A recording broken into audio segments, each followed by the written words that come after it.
എല്ലാ പ്രിയ സുഹൃത്തുക്കൾക്കും പുതിയൊരു വീഡിയോയിലേക്ക് സ്വാഗതം. നമ്മൾ ഇന്നും രേണുവിൻ്റെ ഒരു വിഷയമായിട്ട് തന്നെയാണ് വന്നിരിക്കുന്നത്. പക്ഷേ ഈ വിഷയങ്ങളിൽ കുറച്ച് കാര്യങ്ങൾ ഞാൻ സംസാരിക്കുന്നുണ്ട്. രേണു ഇപ്പോൾ 2 ദിവസം കൊണ്ട് നിങ്ങൾക്കൊക്കെ അറിയാമല്ലോ, വളരെ സൈലൻ്റ് ആയിട്ടിരിക്കുകയാണ്. രേണുവിൻ്റെ സൈഡിൽ നിന്ന് യാതൊരുവിധ അലിഗേഷൻസിനെതിരെ സംസാരം ഒന്നും വരുന്നില്ല. പക്ഷേ രേണുവിനെതിരെ നിരന്തരമായി പല ചാനലുകളും, ഞാൻ ഉൾപ്പെടെയുള്ള പല ചാനലുകളിലും വിമർശനങ്ങൾ വരുന്നുമുണ്ട്.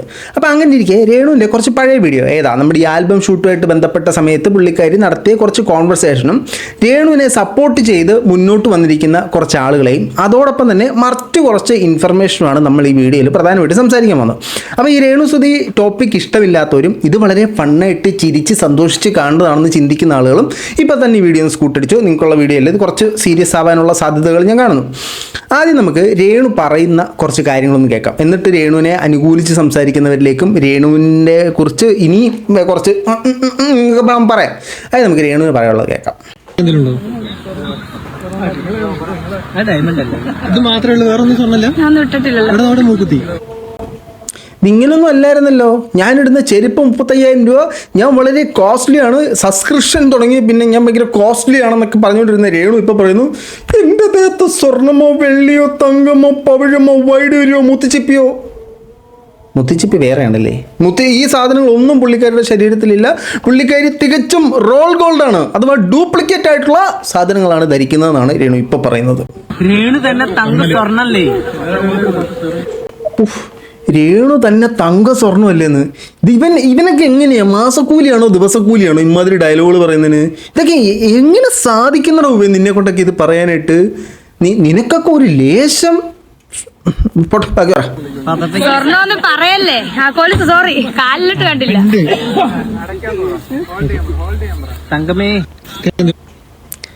തങ്കമ്മയോ? ഇത് ഏതോ ഒരുത്തനെ രേണു ദിവസക്കൂലിക്കോ മാസക്കൂലിക്കോ പിടിച്ച് നിർത്തിയേക്കാണ്. ഇവനാണ് ഇമാതിരി ചില അപരാധ ചോദ്യങ്ങൾ ചോദിക്കുകയും രേണുവിനെ ഇങ്ങനെ എരുതിയിൽ എണ്ണ ഒഴിക്കുന്ന പോലെ എന്ന് പറഞ്ഞ് കൂട്ടി വിടുന്നതും. ഇത് കണ്ടുകൊണ്ട് രേണു ഓരോ വായി തോന്നി അപരാധങ്ങൾ വിളിച്ച് പറയും, അല്ലെങ്കിൽ ലോജിക്കില്ലാത്ത അല്ലെങ്കിൽ ബുദ്ധിയില്ലാത്ത ബുദ്ധിശൂന്യമായിട്ടുള്ള കുറേ കാര്യങ്ങൾ പറയും. അതിൻ്റെ വാലെ പിടിച്ച് കുറേ വിവാദങ്ങൾ വരും. ഇത് ഈ വിവാദങ്ങൾ വരുത്താൻ വേണ്ടി കൊണ്ടു നടക്കുന്നതാണോ അതോ സ്വാഭാവികമായിട്ട് ഇവനൊക്കെ കൂടെ കൂടിയതാണോ എന്ന് അറിയില്ല. ഇത് മാത്രമല്ല, രേണു ഈ ആൽബം ഷൂട്ടുമായിട്ട് ബന്ധപ്പെട്ട് ബീച്ചിലും കായലിലും കടലോരങ്ങളിലും എല്ലാം പോയിട്ട് ഉയിരിനുയിരേ അതിൻ്റെ ഡ്യൂപ്ലിക്കേറ്റ് പോലത്തെ ഒരു സാധനം. ഡ്യൂപ്ലിക്കേറ്റ് ആണല്ലോ, സ്വർണം പോലും ഇല്ല, ഇപ്പം എല്ലാം ഫുൾ ഡ്യൂപ്ലിക്കേറ്റിൻ്റെ പരിപാടിയാണ്.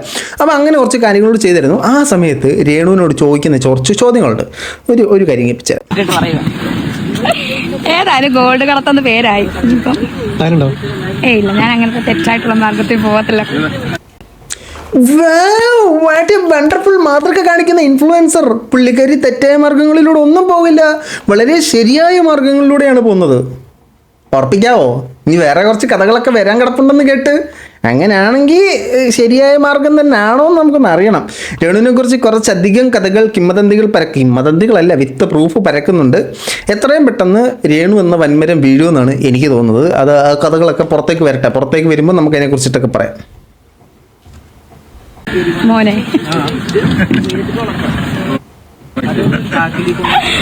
സബ്സ്ക്രൈബേഴ്സിനെ കുട്ടാന്ന് വിളിച്ചേ എല്ലായിടത്തും നമ്മൾ അങ്ങനെ സ്നേഹം കൊണ്ട് അറിയാൻ എന്താണ് കുട്ട ഒന്നങ്ങ് ആയിപ്പോയി.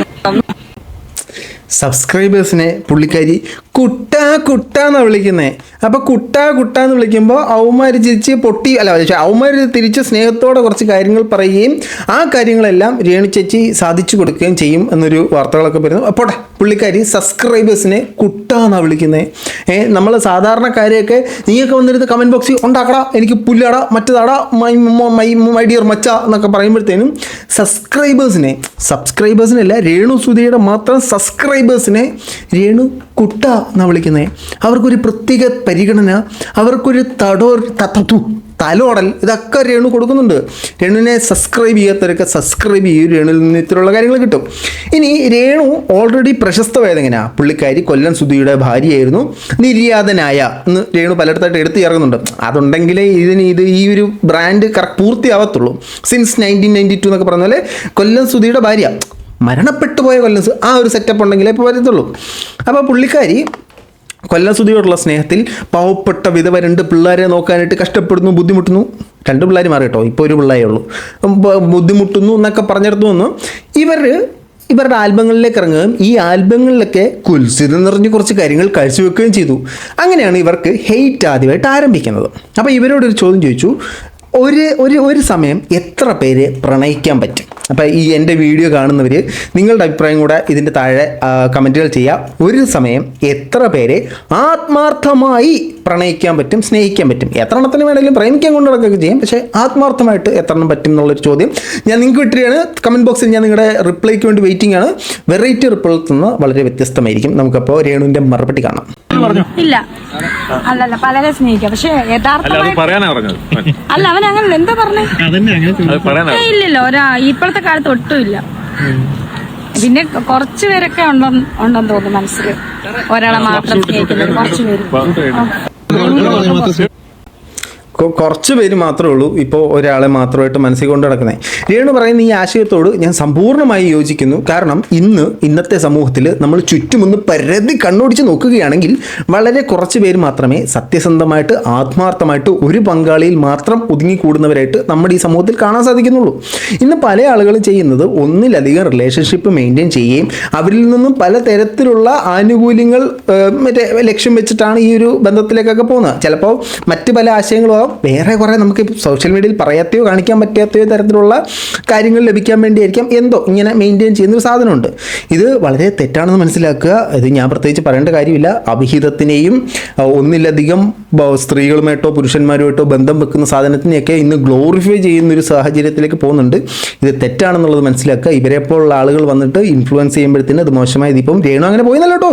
രേണുവിനെ തെളിവ് വരുന്നവരെ നമ്മളങ്ങനെയൊന്നും പറയുന്നില്ല. ഇനി രേണു ഒരു കാര്യം കൂടെ പറയുന്നുണ്ട്. രേണുവിൻ്റെ സബ്സ്ക്രിപ്ഷൻ സ്റ്റോറീസിൽ കുറച്ച് ഫോട്ടോസ് വന്നിട്ടുണ്ടായിരുന്നു. ഈ ഫോട്ടോസ് എന്ന് പറഞ്ഞാൽ രേണു ഈ ആൽബം ഷൂട്ടിൻ്റെ സമയത്ത് വയറൊക്കെ കാണിച്ച് ഇങ്ങനെ നിൽക്കുന്നൊരു ഫോട്ടോ, കക്ഷമൊക്കെ കാണിച്ച് ഇങ്ങനെ നിൽക്കുന്ന ഫോട്ടോ, വയറിൻ്റെ പൂക്കൾ, തമന്നയുടെ പൂക്കൾ കാണിച്ചുകൊണ്ട് നിൽക്കുന്ന ഫോട്ടോ, ഇങ്ങനെ കുറേ ഫോട്ടോസ് വന്നിട്ടുണ്ടായിരുന്നു. അപ്പോൾ ഞാൻ വിചാരിച്ചോടാ ഈ ഫോട്ടോയുടെ ഉറവിടം എവിടെ? അവിടുന്ന് രേണു സുധി ജൂം ചെയ്ത് ഫോട്ടോ എടുത്തെന്നൊക്കെ ഞാൻ ചിന്തിച്ചിട്ടുണ്ടായിരുന്നു. അല്ല, പറഞ്ഞെടുപ്പിച്ചതാ നമ്മുടെ ഫോട്ടോഗ്രാഫർ അണ്ണന്മാരുണ്ടല്ലോ, രേണുവിൻ്റെ ജങ്ക് ബ്രോസ്, രേണുവിൻ്റെ ബ്രണ്ട്സ്, അവരെ കൊണ്ട് പറഞ്ഞെടുപ്പിച്ചതാ കേട്ടോ. കേട്ടോ, അടുത്ത കയറാനോ? അടുത്ത കയറാൻ സബ്സ്ക്രിപ്ഷനുള്ള വീഡിയോ എടുത്തു. മരത്തിലൊക്കെ കയറാൻ സബ്സ്ക്രിപ്ഷനുള്ള വീഡിയോ എടുത്തു മതി. ഞാൻ മരത്തേ കയറുവോ, റെയിൽപാളത്തെ കയറുവോ, തലയും കുത്തി വവ്വാലി കിടക്കുന്ന പോലെ കിടക്കുവോ, എന്ത് വേണേലും ചെയ്യാം. സബ്സ്ക്രിപ്ഷനുള്ള വീഡിയോ എടുത്ത് തരണം. പ്ലസ് ഈ ആൽബത്തിനുള്ള പൈസ വേണം, അത് സെപ്പറേറ്റ്. അതിൻ്റെ കൂടെ തന്നെ സബ്സ്ക്രിപ്ഷൻ ഇടാനുള്ള വീഡിയോ കൂടെ എടുത്ത് തരണം. എൻ്റെ കുട്ടന്മാരെ സംതൃപ്തിപ്പെടുത്തുന്നുണ്ട്. ഇല്ല, എൻ്റെ കുട്ടന്മാർ അൺസബ്സ്ക്രൈബ് ചെയ്ത് പോകും. എപ്പോൾ വേണമെങ്കിലും നമുക്ക് ഈ പേയ്മെൻറ്റ് കൊടുത്തത് ക്യാൻസൽ ചെയ്ത് we can cancel it any time. എപ്പോൾ വേണമെങ്കിലും ക്യാൻസൽ ചെയ്ത് ഇറങ്ങിപ്പോവാം. അപ്പോൾ കിട്ടിക്കൊണ്ടിരിക്കുന്ന വരുമാനത്തിൽ ഒരു വൻ ഇടിവ് സംഭവിക്കും. അങ്ങനെ ഇടിവ് സംഭവിക്കാതിരിക്കാൻ വേണ്ടി രേണു എവിടെ പോയാലും രേണുവിൻ്റെ സബ്സ്ക്രിപ്ഷൻ കുട്ടന്മാരെ ഓർക്കും. എന്നിട്ട് കുട്ടന്മാർക്ക് വേണ്ടി കുറേ സാധനങ്ങൾ ഇടും. അപ്പോൾ ഇവിടെയും രേണുവിന് ഇമ്പോർട്ടൻ്റ് അതാ സബ്സ്ക്രിപ്ഷൻ. ഒരു ആൽബം ഷൂട്ട് ചെയ്ത് കഴിഞ്ഞാൽ 30-35,000 രൂപ കിട്ടുമായിരിക്കും. സബ്സ്ക്രിപ്ഷനിൽ നിന്ന് മാസം 3 ലക്ഷം രൂപയാണ് കിട്ടുന്നത്. അപ്പോൾ പിന്നെ രേണുവിനെ തെറ്റ് പറയാൻ പറ്റത്തില്ല. രേണുവിൻ്റെ വേറെ കുറച്ച് കഥകൾ കിടന്ന് കറങ്ങുന്നുണ്ട് കേട്ടോ. അത് പുറത്ത് വരും പറയാം. ഇനി രേണുവിനെ സപ്പോർട്ട് ചെയ്ത് കുറച്ച് ആൾക്കാർ രംഗത്ത് വന്നിട്ടുണ്ട്. രേണുവിനെ സപ്പോർട്ട് ചെയ്ത് വരുന്ന ആളുകളൊന്നും ഞാൻ പ്രത്യേകിച്ച് പറയേണ്ടതില്ലല്ലോ. ഇപ്പം ഞാൻ ഒരാളെ സപ്പോർട്ട് ചെയ്യുമ്പോഴത്തേനും എൻ്റെ അതേ ചിന്താഗതിയുള്ള അല്ലെങ്കിൽ എൻ്റെ അതേ വേവ് ലെങ്ത് ഉള്ള ഒരാളായിരിക്കും ഞാൻ സപ്പോർട്ട് ചെയ്യുന്നത്. സ്വാഭാവികമായിട്ടും നമ്മുടെ അതേ ഇൻട്രസ്റ്റ്. ഇപ്പോൾ മമ്മൂട്ടിയുണ്ട്, മോഹൻലാലുണ്ട്. ചിലർക്ക് മമ്മൂട്ടി ആയിരിക്കും ഇഷ്ടം, ചിലർക്ക് മോഹൻലാലിനെ ഇഷ്ടം. കാരണം നമ്മളുടെ ഒരു ആശയമായിട്ട് അല്ലെങ്കിൽ നമ്മുടെ ഒരു ഇഷ്ടത്തിന് പറ്റിയ അയാളായതുകൊണ്ടായിരിക്കും നമ്മളെ ഇഷ്ടപ്പെടുന്നത്. സെയിം തന്നെ എല്ലായിടത്തും ആപ്ലിക്കബിൾ. ഞാൻ മമ്മൂട്ടി മോഹൻലാലിനെ വെച്ച് കമ്പയർ ചെയ്യുന്നൊന്നും ചിന്തിക്കേണ്ട. രേണുവിനെ താല്പര്യപ്പെടുന്നവർ, രേണുവിൻ്റെ കുൽസിതം കാണാൻ ആഗ്രഹിക്കുന്നവർ, അല്ലെങ്കിൽ രേണുവിൻ്റെ അതേ ചിന്താഗതിയുള്ളവർ കാണാം. ചെസ് നമ്പർ 1 ദീപ്തി ലക്ഷ്മി, അല്ല ദീപ്തി കല്യാണി. പേര് ഉച്ചരിക്കാൻ പോലും എനിക്ക് ഇഷ്ടമല്ല, എന്നാലും പറയാൻ എനിക്ക് ഇവിടെ ഇങ്ങനെ അവിടെ വിതുമ്പിയാ പറയണം. തെറുത്തത്തെ കുറിച്ച് പറയാൻ ഇഷ്ടമല്ല, പക്ഷെ ഇവിടെ വിതുമ്പുവാ. അവിടെ വിതുമ്പിയെ പറയണം. അവിടെ വിതുമ്പിയ ഒന്നും പറയില്ല, പറയണം. പറ. ഒരു പീരിയഡ് ഉണ്ടായിരുന്നു, ടെസ്റ്റ് നടത്തുന്നത്. രേണു ചേച്ചി പച്ചയായിട്ട് അവരുടെ ഫോണിൽ തന്നെ കറക്റ്റ് വ്യക്തമായി പറയുന്നുണ്ടല്ലോ, കുഴിമാടത്തിൽ പോയി സുധിച്ചേട്ടന്റെ ബോഡി എടുത്തൊരു DNA ടെസ്റ്റ് നടത്തി. എന്തുകൊണ്ട് വരുന്നില്ല? ഞാൻ നിങ്ങളുടെ സംസാരമൊക്കെ കേൾക്കുമ്പോൾ ഞാൻ വിചാരിക്കുന്നത് നിങ്ങൾക്ക് കുറച്ച് ബോധവും പൊക്കണവും വിവരമൊക്കെ ഉണ്ടെന്നാണ്. രേണുസുതി അവിടുന്ന് എൻ്റെ ഭർത്താവിൻ്റെ കുഴിമരത്തിൽ പോയി തോണ്ടിക്കോ മന്തിക്കോ DNA എടുത്തോ എന്ന് ചോദിച്ചു കഴിഞ്ഞാൽ നാളെ പിക്കാസുമായിട്ട് പോയി തോണ്ടി എടുത്ത് DNA ടെസ്റ്റ് ചെയ്യാൻ പറ്റില്ല. അതിന് ഒരുപാട് നൂലാമാലകളുണ്ട്, ലീഗൽ കുരുക്കുകളുണ്ട്. രേണു പറഞ്ഞല്ലോ കുഴിമടത്ത് പോയി മാന്തി എടുത്തോ. എന്താ എന്താ അവർ പോവാത്തെന്താ? പോയി മാന്തി എടുക്കവര്. അവർ ആ പറഞ്ഞത് മണ്ടത്തരം, സ്വന്തം ഭർത്താവിൻ്റെ കുഴിമടത്തിൽ പോയി മാന്തി എടുത്തോന്ന്. അതിന്റെ വാലെ പിടിച്ച് ഇതേപോലെ കുറെ പറ. എന്തുകൊണ്ട് അവർ വരുന്നില്ല? അപ്പൊ ഇതൊക്കെ ഒരാളെ കുറിച്ച് പറയുമ്പോ വ്യക്തമായി തെളിവുകളും അല്ലെങ്കിൽ എല്ലാം അറിഞ്ഞുകൊണ്ട് സംസാരിക്കൂ. അതാണ് കുറച്ചുകൂടി നല്ലത്. ഇതിൽ കൂടുതൽ എന്ത് തെളിവാണ് വേണ്ടത്? നിങ്ങളാണ് വ്യക്തമായി യാതൊരു തെളിവും ഇല്ലാതെ ബോധവും ഇല്ലാതെ സംസാരിക്കുന്നതെന്ന് മനസ്സിലാക്കുക, നിങ്ങളെപ്പോലുള്ളവർ. അല്ലാതെ ഇത്രയും പോർഷൻ കാണിച്ച് കുറച്ച് ലിപ്സ്റ്റിക് ഇട്ടുകൊണ്ട് ആരെയാണ് എന്തും വിളിച്ചു പറയാമെന്നുള്ള ആ ഒരു അതൊക്കെ കഴിഞ്ഞു പോയി. നിങ്ങൾക്ക് ഇപ്പൊ ഞാൻ എന്റെ ഇൻസ്റ്റയിൽ നോക്കി കഴിഞ്ഞാൽ കണ്ടാൽ അറിയാം, ഞാൻ ഇന്നൊരു കൊളാബ് വീഡിയോ ഇട്ടിട്ടുണ്ട്. സോ അതാണ് അത്യാവശ്യം തൊഴിൽ പഠിപ്പിക്കുന്നുണ്ട്. ഹെയർ, ലിപ്സ്റ്റിക് അങ്ങനെ. ലിപ്സ്റ്റിക്ക് നിങ്ങളിപ്പോൾ തെറുത്താത്ത ലിപ്സ്റ്റിക് ഇട്ടുകൊണ്ട് ഇത്രയും കാണിച്ചുകൊണ്ടൊന്ന് വീഡിയോ എടുക്കുന്നതല്ല. പക്ഷേ ഞാൻ പ്രൊമോട്ട് ചെയ്യുന്നുണ്ട്, കൊളാബ് ചെയ്യുന്നുണ്ട്, സ്കിന്ന് വെളുപ്പിക്കുന്ന സാധനം ലിപ്സ്റ്റിക്ക്. ഇതിനകത്തൊക്കെ ഒരു സ്റ്റേറ്റ്മെൻറ്റ് പറയുമ്പോഴെങ്കിലും ക്രിസ്റ്റൽ ക്ലിയർ ആയിട്ട് പറയുക. ആ ഒരു സ്റ്റേറ്റ്മെൻറ്റിൽ തന്നെ 15 പിഴവാണ് ഇവരെല്ലാം വരുത്തി വയ്ക്കുന്നത്. നല്ല ടീമുകളെയാണ് സപ്പോർട്ടൊക്കെ വേണ്ടി രേണുസുതി കൊണ്ടു നടക്കുന്നത്. ലിപ്പ് കളറിങ് അങ്ങനെ കുറെ സംഭവങ്ങൾ ചെയ്യുന്നുണ്ട്. അതൊക്കെ എന്തെങ്കിലും വല്ല ജോലിക്ക് പോയിട്ട് വലിയ വരുമാനം ഉണ്ടാക്കി ജീവിക്കും. മറ്റുള്ളവരെ വിറ്റ് പച്ച മാംസം കൊത്തി തിന്നാതിരിക്കൂ പ്ലീസ്. ദയവ് ചെയ്ത് നിങ്ങളുടെ അടുത്താണ് പറയാനുള്ളത്. നിങ്ങൾക്ക് പറയാനുള്ളത് നിങ്ങൾ പറഞ്ഞോളൂ. മറ്റുള്ളവരെ ഫോട്ടോസ് വെച്ച്, എനിക്ക് വീണ്ടും അതിനെ പറയണത്, മറ്റുള്ളവരെ ഫോട്ടോസ് വെച്ച്, അത് എന്റെയോ അല്ലെങ്കിൽ ആരുടെയെങ്കിലും ഫോട്ടോസ് വെച്ച് അവരെ മെൻഷൻ. നിങ്ങളുടെ ഈ വീഡിയോ എങ്ങനെ തുടങ്ങിയേ? നിങ്ങളുടെ ഈ വീഡിയോ സ്റ്റാർട്ട് ചെയ്ത് എങ്ങനെയാ? രേണുവിൻ്റെ ഫോട്ടോ വെച്ചിട്ട്. അപ്പം നിങ്ങൾക്കത് പറയാൻ ഉത്തരവാദിത്വം ഉണ്ടോ? നിങ്ങളാ ചാനലുകാരോടൊപ്പം പറ അത് റിമൂവ് ചെയ്യാനായിട്ട്. ഞാൻ എന്തോ തോന്നിവാസവും കാണിക്കും, പക്ഷെ ബാക്കിയുള്ളവരുണ്ടല്ലോ അവരങ്ങനെ ചെയ്യാൻ പാടില്ല. മനസ്സിലായോ? എനിക്ക് എന്തും പറയാം, എനിക്ക് ആരെയും കുറ്റം പറയാം, പക്ഷെ നിങ്ങൾ ഫോട്ടോ വെച്ച് കുറ്റം പറയാൻ പാടില്ല, നിങ്ങൾ മാംസം കൊത്തി പറിക്കാൻ പാടില്ല. വിവരം കേട്ട കുറേ എണ്ണം സപ്പോർട്ടിന് വന്നിട്ടുണ്ട്. ഇപ്പോൾ ഷിയാസ് കരീം രംഗത്ത് വന്നിട്ടുണ്ട്. ഇത് ഇപ്പോഴത്തെ വീഡിയോ ആണെന്ന് എനിക്കറിയില്ലെന്നല്ല, ഷിയാസ് കരീം രംഗത്ത് വന്നിട്ടുണ്ട്. അപ്പോൾ രേണു കഴിഞ്ഞ ദിവസം ബീഫ് കഴിച്ചപ്പോഴത്തേനും ഈ അവിടെ മീഡിയക്കാരൻ പറയുന്നുണ്ട് താങ്കളുടെ സുഹൃത്ത് ബീഫ് കഴിച്ച് ഏറിപ്പോയത്. അനിമോളെയാണോ ഷിയാസിനെയാണോ അറിയാൻ പാടില്ല, ഷിയാസ് ആണല്ലോ ഏറിപ്പോയത്. അപ്പോൾ ഷിയാസിനോട് രേണുവിനെ കുറിച്ച് ചോദിക്കുമ്പോൾ ഷിയാസ് പറയുന്നത് നമുക്ക് കേൾക്കാം. എൻ്റെ സുഹൃത്തിൻ്റെ ഭാര്യയാണ്, അദ്ദേഹം മരിച്ചുപോയി. എൻ്റെ സഹപ്രവർത്തനായിരുന്നു ആ സ്ത്രീ. എൻ്റെ ലൈഫിൽ ഞാൻ ആകെ 3 വട്ടം കണ്ടിട്ടുള്ളൂ. ഒരു വഴിക്ക് കാലിക്കട്ട് ഒരു ഇവൻറ്റിലും, ഈ കഴിഞ്ഞ ദിവസം ഭാര്യ മെഡിക്കൽ ടെസ്റ്റിൽ ഹോസ്പിറ്റലിലുള്ള സമയത്ത് അവിടെ വന്നപ്പോഴും, പിന്നെ മരണത്തിൻ്റെ അന്നും. അല്ലാതെ ഞാൻ ആ സ്ത്രീയെ കണ്ടിട്ടില്ല. ഞാൻ ഒരിക്കലും ഒരു വ്യക്തിയെ അറിയാതെ ജഡ്ജ് ചെയ്യാറില്ല. പിന്നെ അവരുടെ ലൈഫ് സ്റ്റൈൽ ജീവിച്ചു. ഇപ്പോൾ ഞാൻ പറഞ്ഞ ആൾ ഭർത്താവ് മരിച്ചെന്ന് പറഞ്ഞ സ്ത്രീ വീട്ടിൽ കയറി വിധവയായിട്ട് ഇരിക്കണമെന്നൊന്നും നിർബന്ധമൊന്നുമില്ല. അവർക്ക് മക്കളുണ്ടെങ്കിൽ മക്കളെ സബ്സ്ക്രിപ്ഷൻ തുടങ്ങി ആൽബം ഷൂട്ട് എടുത്ത് സബ്സ്ക്രിപ്ഷൻ ഇങ്ങനെ ഫോട്ടോ ഒക്കെ ഇട്ട് അങ്ങനെ ജീവിക്കണം എന്തെങ്കിലും നിർബന്ധമുണ്ടോ? അങ്ങനെ ജീവിക്കണമെന്ന് നിർബന്ധമില്ല. അത് അവർ തന്നെ ഓപ്റ്റ് ചെയ്തൊരു ഓപ്ഷനാണ്, ചൂസ് ചെയ്തൊരു ഓപ്ഷനാണ്. അപ്പോൾ അത് താൻ ചെയ്യുന്ന കുറ്റങ്ങളുടെയും മെച്ചങ്ങളുടെയൊക്കെ ഫലം താൻ തന്നെ അനുഭവിക്കേണ്ടി വരും. അപ്പോൾ താൻ അനുഭവിക്കുമ്പോൾ താൻ എന്തിനാ ഇതിൻ്റെ ഇടയ്ക്ക് കൊണ്ട് തലകയറ്റുന്നേ? എനിക്കറിയത്തില്ല, ബാക്കിയൊക്കെ. ജോലി ചെയ്ത് മക്കളെ പഠിപ്പിക്കാനും മക്കൾക്ക് ഭക്ഷണം നൽകാനും അമ്മമാർ ജോലിക്ക് പോകണം. ഞാൻ എപ്പോഴും പറയുന്നു all the moms are super heroes എന്നാണ്. ഈ പറഞ്ഞ രേണു ചേച്ചി അല്ലെങ്കിൽ രേണു സുധി ഒരു അമ്മയാണ്. രേണു ചേട്ടൻ എന്നൊരു മകനുണ്ട് അവർക്ക്. അവരും രേണുചേട്ടനോ സുധിച്ചേട്ടൻ നിങ്ങൾ ഒന്നിച്ച് വർക്ക് ചെയ്തല്ലേ അച്ഛനെ? എന്തൊക്കെയാ ഈ പറയുന്നേ? അപ്പോൾ എല്ലാ അമ്മമാരും ഹീറോസാണ്. അപ്പോൾ അത് അങ്ങനല്ല, അങ്ങനെ വരാൻ പാടില്ല. ഒരു കൊച്ചു ജനിച്ച ഉടനെ ആ കൊച്ചിനെ തലതല്ലി കൊന്ന അമ്മമാരുണ്ട് ഇവിടെ. കൊച്ചിനെ കൊണ്ട് കിണറ്റിയിട്ട് അമ്മമാരുണ്ട്. അവരെല്ലാം ഹീറോസാണോ?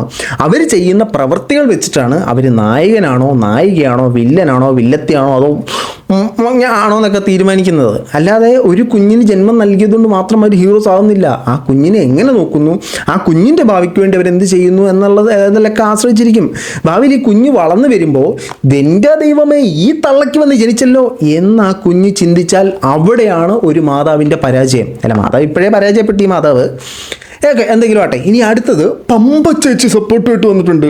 പമ്പച്ചേച്ചിയും നിങ്ങൾക്കറിയാലോ, പമ്പച്ചേച്ചി ഇത് തന്നെ. പമ്പച്ചേച്ചി സബ്സ്ക്രിപ്ഷനൊക്കെ തുടങ്ങിയിട്ടുണ്ട്. പമ്പച്ചേച്ചി കുറച്ചും കൂടെ ഹോട്ടാ. നമുക്ക് പമ്പച്ചേച്ചി പറയുന്നത് കേൾക്കാം രേണുവിനെ കുറിച്ച്. ആള് നല്ല സ്ട്രോങ് ആയി ചെയ്യുന്നുണ്ട്. ഇത്രയും നെഗറ്റീവ് കമന്റ്സ് ഒക്കെ വന്നിട്ട് കൂടെയും അതിനെ നമ്മൾ തൊലിക്കട്ടി എന്ന് പറയും. മുടിഞ്ഞ തൊലിക്കട്ടിയാ. കാണ്ടാമൃഗത്തിന് പോലും ഇല്ല അതിന് തൊലിക്കട്ടി. രേണു സൂര്യങ്ങാനും പോയി കഴിഞ്ഞാൽ കാണ്ടാമൃഗം ചോദിക്കും ആ തൊലി ഇങ്ങോട്ട് തരുമോ? ഈ തൊലി തരാം. അത്രയും കട്ടി നമ്മുടെ കയ്യിലില്ല, നമ്മുടെ ആ പേരങ്ങ് പോന്നേ എന്ന് പറയും. അത്രയും തൊലിക്കട്ടിയാണ് രേണുവിന്. അല്ലാതെ അതൊന്നും ഏശുന്നില്ല, ആളിന് ഏശുന്നില്ല. എന്തായാലും ചിലപ്പോൾ അതൊക്കെ കേട്ടിട്ട് ആൾക്കാർ തളർന്നു പോകും, പക്ഷെ ആളും തളരുന്നില്ല. ആളധികം താമസിക്കാതെ തളർന്നോളും. ആളുടെ കുറച്ച് കാര്യങ്ങൾ വരുന്നുണ്ട്, ആൾ തളർന്നോളും, ഒന്നും പേടിക്കാനില്ല, ആൾ തളർന്നോളും. ആൾ കട്ടക്ക് പിടിച്ചിരിക്കുന്നുണ്ട്. ആള് കട്ടയ്ക്ക് നിൽക്കുകയാണ്.